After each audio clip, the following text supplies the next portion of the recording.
इस वीडियो में बताई गई सारी जानकारी पब्लिक प्लेटफॉर्म पर उपलब्ध है। इसमें ऐसी कोई जानकारी नहीं दी गई है जिससे हमारे सुरक्षा बलों की गोपनीयता भंग होती है। डिफेंस डिटेक्टिव सेना का सम्मान करता है और उन्हीं जानकारियों के आधार पर काम करता है जो सार्वजनिक रूप से मौजूद है।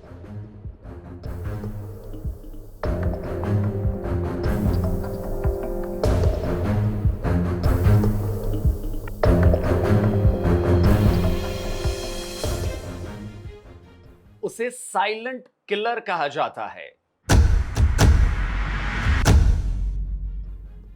उसे सी प्रीडेटर के नाम से बुलाया जाता है। समंदर के अंदर वो तबाही मचाने की ताकत रखती है। दुश्मन उसके नाम से ही थर्राते हैं।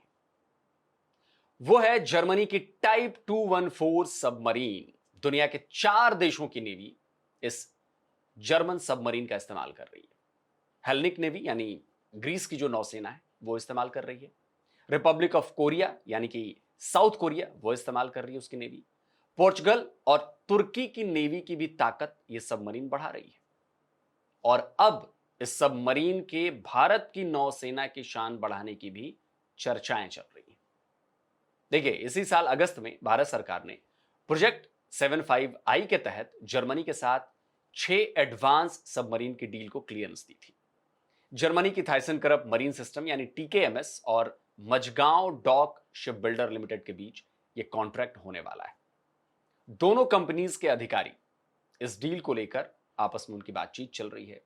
उसकी शर्तें तय हो रही होंगी, पैसे और बाकी चीजों पर बातचीत चल रही होगी।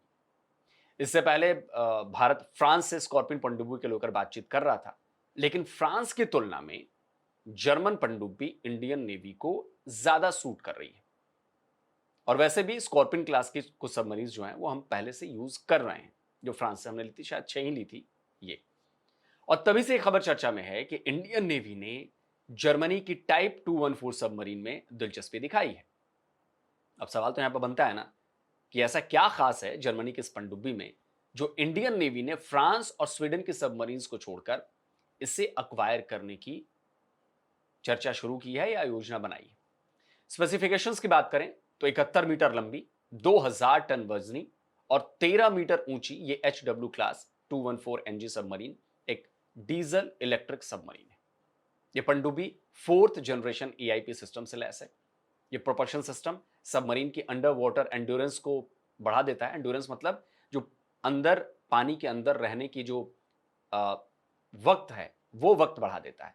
साथ ही साथ इसके डिटेक्शन के रिस्क को भी बहुत ज्यादा कम कर देता है। लो एकूस्टिक सिग्नेचर की वजह से ये कोवर्ट मिशंस, सर्विलांस, रिकॉनिसेंस यानी टोही अभियानों में जहां पर इंटेल लेना हो उसमें ये बहुत कारगर साबित होती है। और तभी इसे साइलेंट किलर कहा जाता है। इस सबमरीन में 2 3.96 मेगावाट के डीजल इंजन लगे हुए हैं, जबकि 2.85 मेगावाट का एक सीमेंस का प्रिमेसिन इलेक्ट्रिक मोटर लगी है।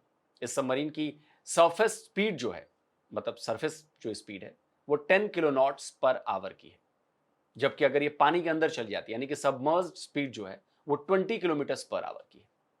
क्लास 214 NG सबमरीन की जो सरफेस रेंज है वो 19,300 किलोमीटर है। वहीं पानी के भीतर रहकर यानी कि सबमर्ज रेंज जो है वो 780 किलोमीटर है। इस जर्मन यू बोट की मिशन एंड्योरेंस जो है वो 12 हफ्तों की है। विदाउट स्नॉर्कल यानी इंजन के लिए सरफेस से हवा लिए बगैर ये 3 हफ्ते तक यानी 21 दिन तक पानी के भीतर रह सकती है। इस सबमरीन की ऑपरेटिंग डेप्थ 820 फीट है। क्लास 214 NG में स्फेनिक्स डी विथ 4 किलोवाट पल्स और टैक्टिकल रडार सेंसर्स लगाए गए हैं। आर्मामेंट्स की बात करें तो इसमें 533 mm की 8 टॉर्पीडो ट्यूब्स हैं। इसके अलावा इसमें ये लैंड और एंटी शिप अटैक करने के लिए 4 हार्पून मिसाइल्स से भी इसे लैस किया गया है। और इतना ही नहीं, इसे भारत के अस्त्र और ब्रह्मोस के साथ भी इंटीग्रेट किया जा सकता है। तभी इसे सी प्रीडेटर कहा जाता है। असल में ये एक स्टेल्थ सबमरीन है। इसे नॉन मैग्नेटिक स्टील से बनाया गया है। इस वजह से ये मैग्नेटिक एनामोली डिटेक्शन यानी MAD सेंसर से बच जाती है। और ये बड़ी इंपॉर्टेंट चीज है। इसका जो फ्यूल सेल है, फ्यूल सेल AIP, इसे साइलेंट पावर देता है। इस वजह से इसका एकूस्टिक आउटपुट 90 dB से भी कम हो जाता है। ये 90 dB मतलब आवाज मापने, dB में मापा जाता है, डेसिबल में, तो ये 90 dB से भी कम हो जाता है, जो समंदर के अंदर उठने वाली आवाज से भी कम होता है। इसका डायमंड शेप जो आउटर हल है वो भी इसे स्टेल्थ बनाने में बहुत ज्यादा मददगार साबित होता है। यह साइलेंट किलर सबमरीन दुश्मन के घर में घुसकर उसे तबाह कर सकती है।